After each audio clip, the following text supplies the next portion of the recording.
Assalamualaikum warahmatullahi wabarakatuh. Teman-teman semua, para subscriber, para penonton, teman-teman teknisi semuanya yang tiap harinya bergulat dengan komputer, entah teknisi, entah sebagai alat untuk bekerja, ya. Semuanya salam kenal.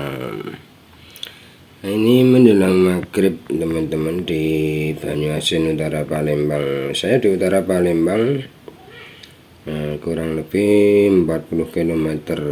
Jadi kota Palembang ke utara 40 km sebelum pelabuhan Tanjung Api-Api, gitu teman-teman. Itu. Oke, di sini kita studi kasus lagi, ya, tentang Asrock A320M HDV. Jadi teman-teman, ini awalnya PCC MRAM yang hilang. Sudah saya ganti IC-nya, sampai seperti itu. IC bekas nih teman-teman, saya pasangkan. Tapi saya sarankan beli baru, ya teman-teman. Alhamdulillah jadi. Lalu saya wadahi, saya masukkan casing, ya. Nah, kira-kira dapat sebulan kalau tidak 3 bulan teman-teman, ya. Tahu-tahu ngeblank teman-teman, ngeblank gitu. Memang jarang dihidupi, ya, jarang dihidupkan gitu. Jadi saran saya yang pertama, kalau teman-teman punya komputer, punya laptop, paling tidak, ya, paling tidak itu seminggu sekali dihidupi. Itu ya teman-teman, paling tidak itu, ya, seminggu sekali. Nah, syukur-syukur tiap hari dihidupi. Itu. Jadi tiba-tiba ngeblank, ya, diapa-apain nggak nampil deh teman-teman. Jadi akhirnya, ya, saya bongkar lagi seperti ini. Saya bongkar lagi, saya cek, ini nggak apa-apa, di sini bagus. PCC MRAM tetap keluar, semua tegangan keluar, ya. Nah, kutik-kutik sebentar, ini ada RAM-nya, tapi minta RAM, titit, ini minta RAM, kan aneh. Ada RAM-nya kok minta RAM. Jadi hampir sama dengan video saya yang minggu lalu, ya, gitu. Hampir sama gitu, padahal mereknya lain. Kemarin kan MSI, ya, ini Asrock gitu. Nah, akhirnya saya flash ulang kembali BIOSnya. Nah, akhirnya jadi teman-teman, ini jadi, ini sudah hidup ini teman-teman. Tuh, kenapa ya kok begitu, ya? Kita studi kasus, ya teman-teman. Ini tegangannya agak naik turun. Kita coba sebentar aja, nggak berani lama, karena PLN di sini jauh dari kota teman-teman, jadi tegangannya naik turun. Kita coba sebentar, ya.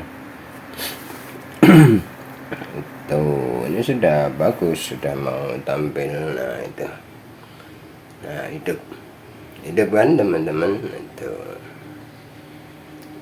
ini pakai Ryzen 3200G, sehingga tidak perlu VGA eksternal, karena di dalamnya sudah ada VGA onboard Vega 8. Itu. Oke, studi kasus. Kenapa ya begitu, ya teman-teman?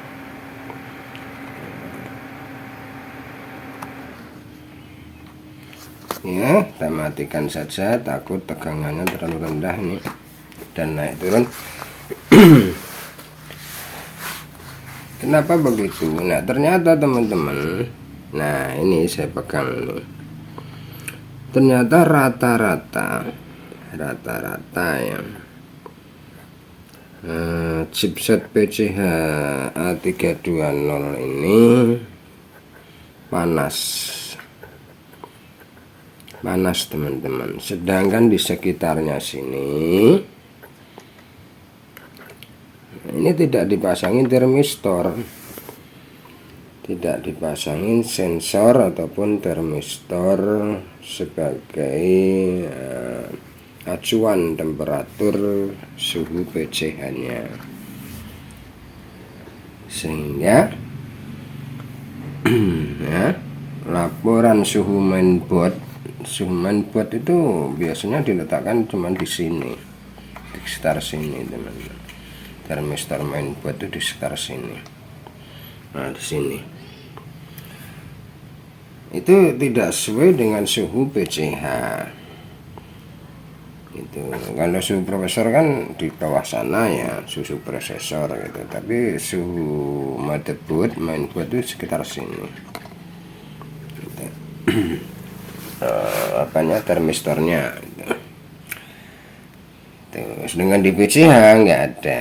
Jadi saran saya teman-teman ya, terutama teman-teman yang memiliki motherboard mainboard yang PCH nya itu panasnya agak lumayan, saya sarankan pakailah casing yang banyak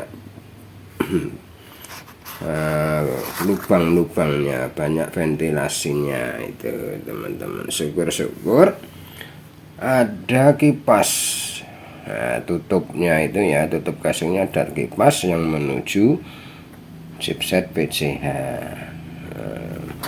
Kalau ini ditempeli kipas itu kan jelek kan teman-teman. Jadi lebih baik carilah casing yang penutupnya di sini itu ya, yang lurus PCH itu ada kipasnya. Itu saran saya ya untuk teman-teman semua ya. Karena di sekitar sini ya, tidak ada termistor yang dihubungkan ke IC I/O sehingga tidak bisa dipantau panasnya PCH ini.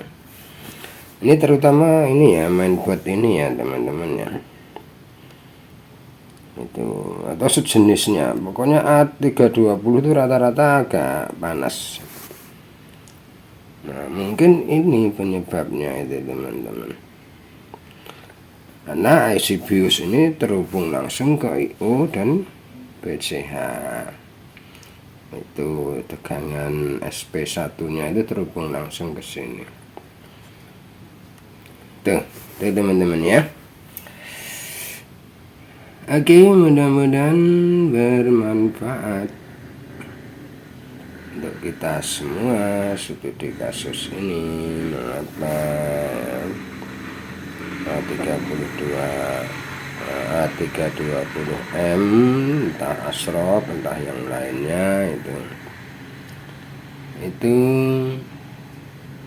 rentan gitu ya. Saya perhatikan tuh rentan itu karena ini suhu PCH nya tinggi teman-teman, tidak sesuai dengan laporan suhu motherboard pada tampilan BIOS. Karena termistor suhu motherboard itu di sini, bukan di sini. Tapi untuk motherboard yang sudah modern itu banyak sensornya teman-teman, banyak sensornya di sekitar PCH diberi. Kalau ini tuh belum ada, sehingga kita tidak bisa memantau gitu. Oke teman-teman, gitu ya. Ini sudah 9 menit. Waduh, kepanjangan videonya nanti. Terima kasih. Semoga bermanfaat. Jangan lupa like dan subscribe ya. Karena kita harus kenal dengan komputer kita sendiri teman-teman. Tidak mungkin teknisi mengenal komputer Anda. Itu mudah-mudahan saran saya bermanfaat untuk kalian. Assalamualaikum warahmatullahi wabarakatuh.